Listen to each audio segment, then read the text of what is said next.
সকাল সকাল বিসিবিতে মোহাম্মদ সালাউদ্দিন, বলা যায় ভাগ্যের কি পরিহাস। গেল বছর ঠিক এই দিনেই জাতীয় দলের সিনিয়র সহকারী কোচের দায়িত্ব পেয়েছিলেন। এক বছর পূর্তিতে সেই তিনি কিনা পদত্যাগপত্র নিয়ে বোর্ডে হাজির। আগেই গুঞ্জন ছিল ধারাবাহিক সমালোচনা, ব্যর্থতা আর ব্যাটিং কোচ হিসেবে আশরাফুলের অন্তর্ভুক্তিতে পদত্যাগ করতে যাচ্ছেন তিনি। বুধবার সকালে যেন সেই দৃশ্যেরই অবতারণা। অবশ্য বিসিবি থেকে বেরিয়ে এ নিয়ে কোনো মন্তব্যই করলেন না মোহাম্মদ সালাউদ্দিন। এদিকে বিপত্তি অন্য জায়গায়। মোহাম্মদ সালাউদ্দিন পদত্যাগ করতে চান ঠিকই, কিন্তু তার সেই পদত্যাগপত্র রিসিভ করবেটা কে? আইসিসি সভায় অংশ নিতে বিসিবি সভাপতি আর প্রধান নির্বাহী কর্মকর্তা দুজনই যে দুবাই। চারপাশে সংশয়, তবে কি আয়ারল্যান্ড সিরিজের আগে কোচিং প্যানেল নিয়ে আরও কোনো গোলযোগ বাঁধতে চলেছে? অবশেষে সন্ধ্যার দিকে ব্যাখ্যা আসে বিসিবির তরফে। ক্রিকেট অপারেশনস কমিটির চেয়ারম্যান নাজমুল আবেদিন ফাহিম জানান, সালাউদ্দিন আয়ারল্যান্ড সিরিজের পর পদত্যাগের ইচ্ছা পোষণ করেছেন। বিসিবি আভ্যন্তরীণভাবে এ বিষয়ে আলোচনা করে পরবর্তী সিদ্ধান্ত নেবে।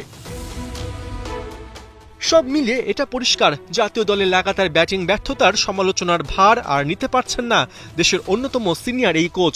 মূলত সাবেক ব্যাটিং কোচ ডেভিড হ্যাম্পকে জাতীয় দল থেকে সরিয়ে দেবার পর গেল বছর নভেম্বরে সিনিয়র সহকারী কোচের দায়িত্ব তুলে দেওয়া হয় সালাউদ্দিনের হাতে।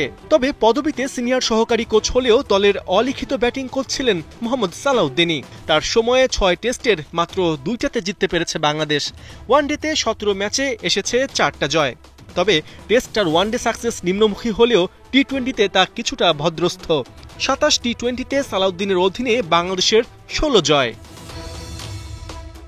সম্প্রতি এশিয়া কাপে সেমিতে উঠতে না পারা, আফগানিস্তানের বিপক্ষে ওয়ানডে সিরিজে হোয়াইট ওয়াশ হওয়া এবং দেশের মাটিতে ওয়েস্ট ইন্ডিজের বিপক্ষে টি-20 সিরিজেও ধবলধোলাই হওয়ায় তুমুল সমালোচনায় পড়েন সালাউদ্দিন। ক্রিকেট পাড়ায় কানাঘুষাও শুরু হয়ে যায়, দলের মধ্যে নাকি তিনি সিন্ডিকেট তৈরি করছেন। এমনকি ফর্ম না থাকার পরেও জাকিরকে ক্যাপ্টেন্সি আর কিপিং করানোতেও নাকি ছিল তার মদদ।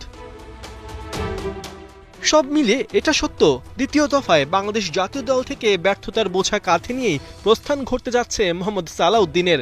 এর আগে 2006 থেকে 2010 পর্যন্ত জাতীয় দলের সহকারী কোচ ও ফিল্ডিং কোচের দায়িত্ব পালন করেছিলেন তিনি।